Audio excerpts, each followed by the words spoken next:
essentially, I've been a scientist since going to university, then getting my PhD. And then after my PhD, I actually went to Switzerland, then Slovenia. And as part of that, diversified my science from genetics and medical informatics actually to studying European science and the European science program. So I was one of the lead people, probably the lead person on a multinational grant, because I kind of took over that grant, looking at how the EU had spent money on science. And I found lots of problems with it. And me and the professors I was working with grilled the EU a lot in terms of documenting what they had funded, why they had funded it, what the outputs of it were, and how this compares with stuff going in the US. So we were quite critical, but at the same time, we always found that the EU Commission was great at, let's sit down, let's go for coffee, what are your recommendations? And this was before the Horizon 2020 programme. Then in 2013, I actually came back to the UK. I'd been based in Switzerland and Slovenia and doing this analysis. I came back to the UK and continued sort of commentary on this. But as I came back to the UK, I found that there were some conservative Eurosceptic groups that were saying that the EU was anti-science.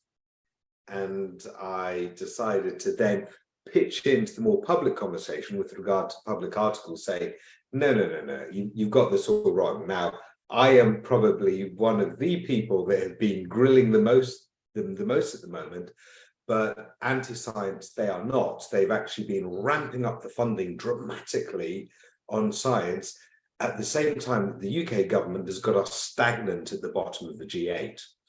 And because I was making those kind of arguments, I then wanted to get more into science policy. I sent something to Scientists for Labour. They invited me in, then they invited me into the executive, and they invited me to write the policy for the 2015 election. And when David Miliband lost in 2015, I've been doing a lot of science policy writing and dealt with a lot of science policy people, and found that none of the parties were listening to us. But here in this referendum, we had actually the opportunity to say, right, let's campaign from the vantage point of the science community.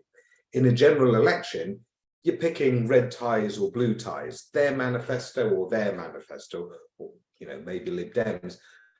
But at the end of the day, different communities aren't campaigning for their own interests. And I thought during the referendum that would change. Farmers would debate farming, fishermen would debate fishing, the tech community would debate tech, and in the city and then in science.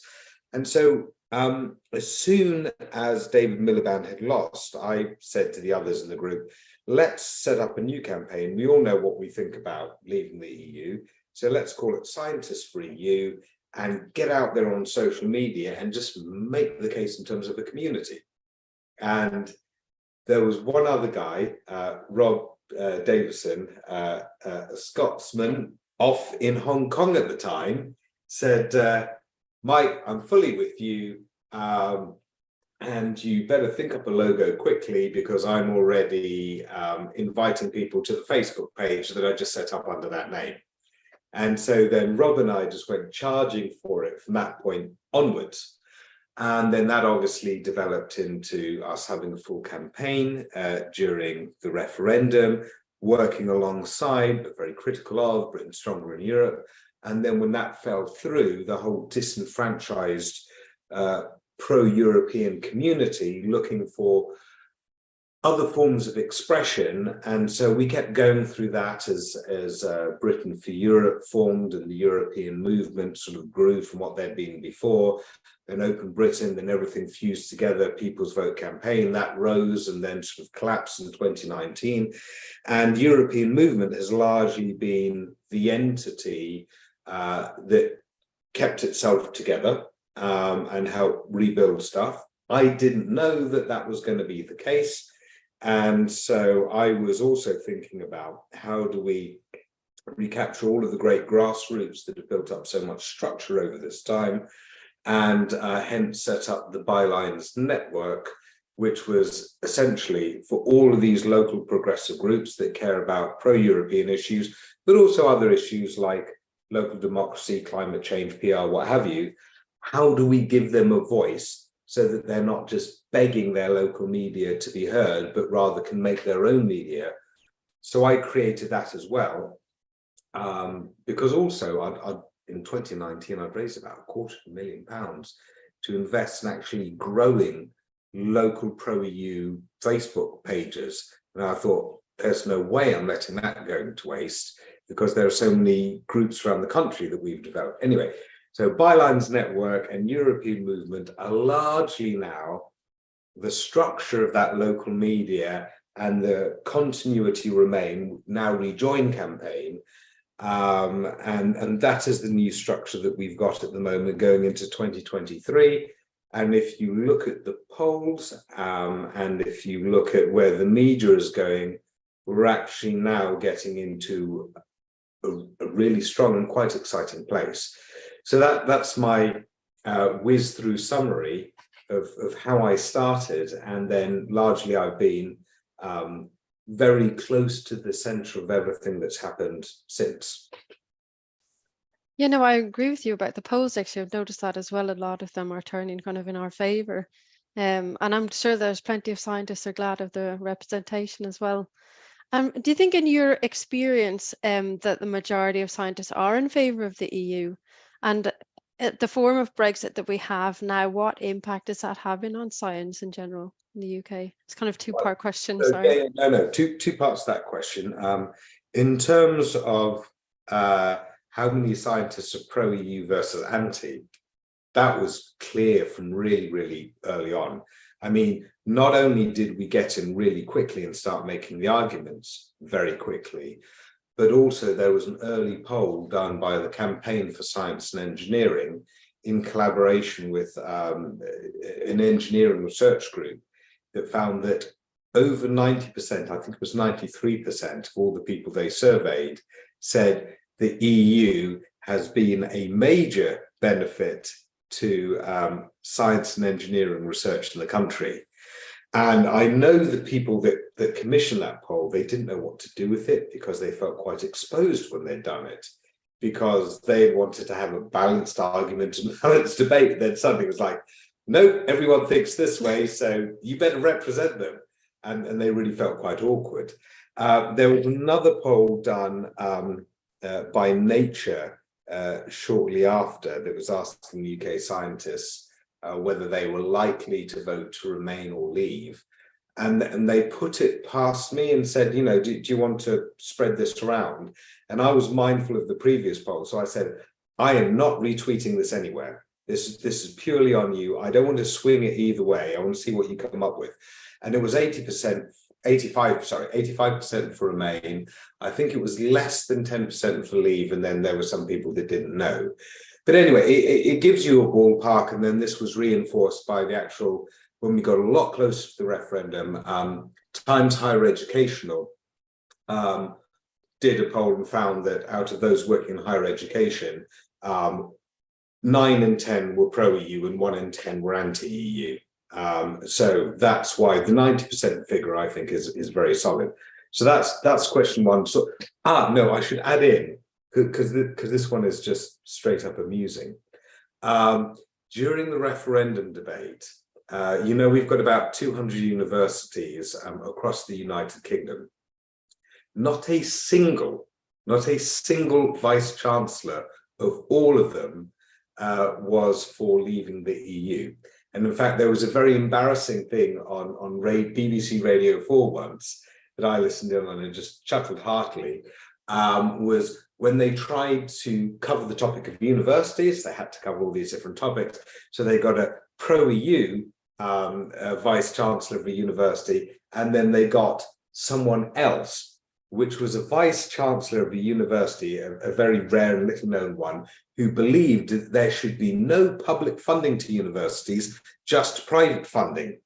But even he wasn't anti-EU. so had to couch it in soft terms, and the presenter had to talk around it and say, yeah, sorry, but that's the situation.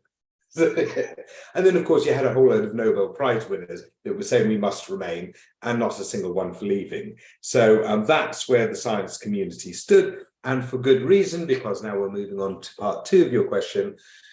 What has happened by the Brexit vote is that as soon as the vote came in, because we were running the campaign scientists for EU and I already had a sort of plan put together, we did a survey on the science community as to any damage that the vote itself might have done.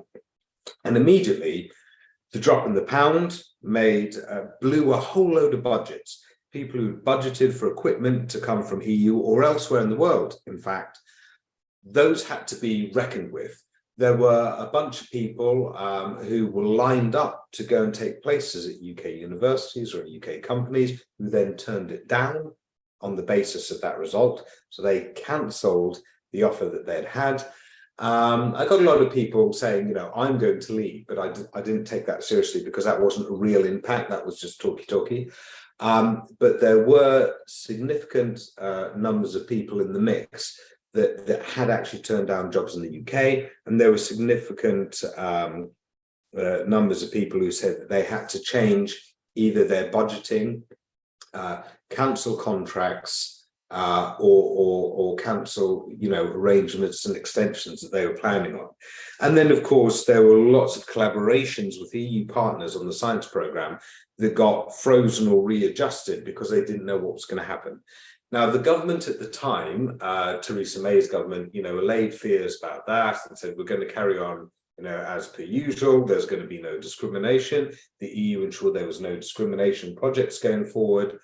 But because over the next years, you had Dominic Raab and others say, well, we could leave with no deal. Even Theresa May was saying no deal is better than a bad deal.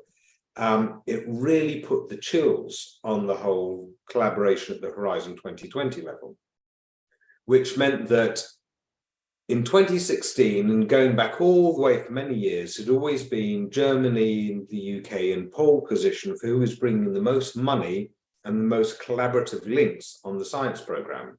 It's like sometimes it was the UK, sometimes it was Germany, sometimes it was Germany, sometimes it was the UK. 2016, we were just behind Germany. 2017, behind, I think it was Germany and France in 2017. 2018, behind Germany, France and Spain. 2019, behind Germany, France, Spain and Italy. No, I'm out by a year, because in 2020 it was behind Germany, France, Spain and Italy, and we were in fifth place just above the Netherlands. So maybe it's 2017, it was clearly behind Germany. But anyway, that was progression. And so by 2020, we were in fifth place, just above the Netherlands, had lost out in total on about 1.5 billion relative to Germany, losing about 30% of grants down on what we should have been getting in that year. And then, of course, it got worse in 2021, because even though we nominally signed up to the science programme again, we weren't formally signed on when it kicked off because of the Northern Ireland Protocol. That was 2021. We've now just entered 2023. Even though the applications were lower, some of our top scientists were still putting in applications, but then 115 of people who just won European Research Council grants were told, sorry, it's gotten so far that you have to pick another European country or affiliated country that's on the programme and move your project there, otherwise we're going to have to cancel it. And so a few of those could move, a lot couldn't, a lot got cancelled, and each one of these grants is worth between usually 1 and 2 million, but there were some that were going up to 3 million each. So it's not just those individuals that lost out on grants, it was whole teams that they would assimilate around them. And that's just the science programme, because our universities, of course, have missed out on lots of EU students that would otherwise come over. They've got double the likelihood of having first-class degrees because they tend to be more active and engaged. Also, we lost the Erasmus programme, which pulled in a huge amount of people onto our shores. Also, we lost the European Medicines Agency, which employed 900 people. That's gone off to Amsterdam and had 40,000 business visits per annum and a turnover of over 300 million a year. So we don't get the tax revenue from that. Also, on the space programs, even though we're still part of the ESA, the payloads that go up that are associated with security, we're not part of the EU, we're not part of the same security program. So even though we had the top designers on some of those satellites and their payloads, they couldn't bid for the contracts anymore. They designed the systems to go up there, and now it's others taking over on that. And that also means the access to those programs in terms of the GPS data that we were getting from them, that the fine-grade military stuff we don't have access to, hence our government having to mess around trying to develop or buy out its own satellite systems to replace it. So if you want damage, I invite you to the world of science where it can be documented beautifully and tragically and multifacetedly. Right. Well, those are some really shocking statistics that you've given us. I Yeah, mean, it's horrendous. It's really yeah. depressing. I should be writing more on this, but you know, I also have my sanity to take care of. Of course, yeah.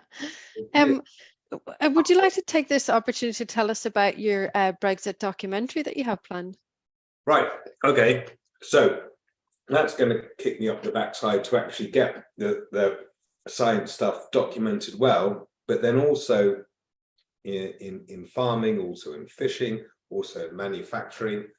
So this is one of these things that lots of us that have been in the pro-EU campaigning over the years, you know, fantasize about doing in theory, but you just don't have the means to do it. And we know that Brexit, the movie, you know, when it came out in 2015 and 2016, was really, really effective. You know, millions of views, Farage toured it around cinemas and all the rest. And it's a great way to get together a sort of Bible of your arguments, you know, to get it all into one place. So, of course, I'd sort of fantasized about this, but then Byline TV came to me and said, we've got a plan to do this because we've done documentaries before and our audience is very pro-EU, anti-Brexit. We'd like you to be the presenter of it. And so I said, yes, of course I have to say yes, by hook or by crook, yes. Everything else has to move aside a little bit so that we can do it, because something needs to capture this and put it together for posterity. And you know that the BBC are not going to do it, but it's the kind of thing that you would traditionally expect the kind of BBC to do, put together the huge authoritative summary of it. So we set up a crowdfunder for it. That crowdfunder went really well. We think it's going to go well, but we don't know. So we set a 50k target on it and said that should cover us for a good sort of hour or just under. That hit target in, what was it, 1 or 2 days? I don't know. And then we said, all right, can we talk about what we've all really been sort of fantasizing about, which is, you know, the full 90-minute feature film version, which we can then go and try and sell around the world. And it can be the authoritative thing. And we know that, you know, in America or Canada, people will still be puzzled by Brexit. So if you offer them an offering of this explains it all, then they'll probably buy it.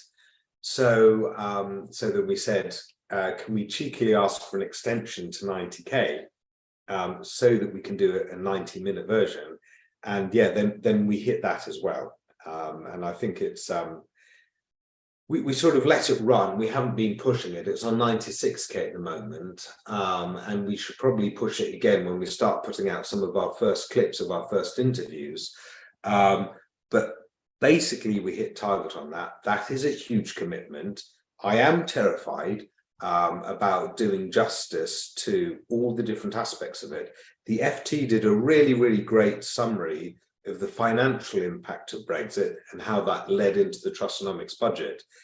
But it's not just economic, is it? It's all the cultural dimension. It's all the stressed out fellow European citizens in our country that had to do those 37-page forms to see if they could stay, and then small errors being caught out in that, and then it's our Brits abroad that can't open the bank accounts they used to be able to, or can't get the driving licenses. It's all that cultural dimension, and then our artists not being able to tour, and then our scientists not being able to collaborate and having grants pulled from them, and our manufacturers in the UK that were opening up markets in the EU and had to close them down, whether they be oystermen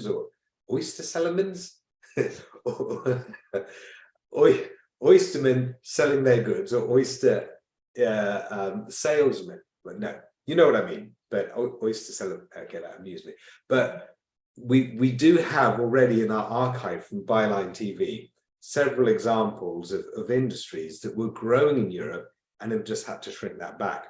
And in fact, you see that in broad stats as well, because 30% of those that were trading into Europe, small businesses trading into Europe in 2019, I think it was, now aren't doing so anymore. So there's been a real shrinkage there. So it's not just the financial thing, it's the personal stories on a business level, but on a personal level, the families that have been hurt from this, the opportunities that have been lost, on a personal life enriching level. So that's what we really want to capture. The time frame on this is probably going to take another 3 months. The stage that we're at the moment is we've lined up a whole load of interviews in different interview locations, and we're going to grind those out in parallel to continuing the research that we're doing. We've decided to break down the documentary into basically 3 parts. 1, describing the mess we're in. 2, a chronology of how we got into this mess. And then 3, how we get out of this mess. And the reason that we have that structure is you need to, first of all, hit hard with damage. Look at these graphs, look at how it's blasted things out across the board. And then people from that framework will want to understand why. Why does a seemingly developed, advanced, rational country like the United Kingdom, famed for its diplomacy, fall apart so badly? Well, here's the story of how it happened, so that it can be charted through. So you've got that explanatory thread. And then, of course, you kind of need the positive, the opportunities. What do Brexiteers want now is our glorious bright future. What's the case for rejoin? Would we be allowed back in? What do we have to do to get there? Or are there other relationships available with Europe that can be, built up in the middle ground? So you see, it sort of sets the platform then for actually discussing what the future opportunities are. And then in that set, it also allows us to talk to a whole range of people, from those that have been impacted by it with their small businesses or their families, those in the UK, those in Europe, those that can recount the story all the way through with some surprising narratives about who said what when. And then also, then at the end, frankly, with all the different routes forward, it helps lay out the case for rebuilding with Europe, why that makes sense and how that could be. And obviously, you'll be talking to grassroots groups like Glasgow Loves EU in your documentary. Yeah, absolutely. We bookmarked about 50 minutes for Glasgow Loves EU. Oh, brilliant. That's perfect. I think we're just running out of time. I don't know if you... So no, sorry, to just jump in on that. We do actually want, for those people that have stories and case studies and things like that, to write to brexitdoc@byline.tv about what they've got, because we're doing hive research and group research to get people in to pitch into that, because we want to be a community effort on this. Oh, that's perfect. That's great. It sounds good. I'm sure you'll get plenty of people writing in. I think we're running out of time. Yeah, I think we're running out of time. Just wanted to mention that next week we're doing another live stream on the impact of Brexit on the music industry. So it will feature Tim Brennan and Ian Smith on from Carry On Touring. So that will be on next Monday at 7:30. So I just want to say thanks very much, Mike. It's been really interesting and inspiring listening to you. Well, thanks for having me on here, and I look forward to catching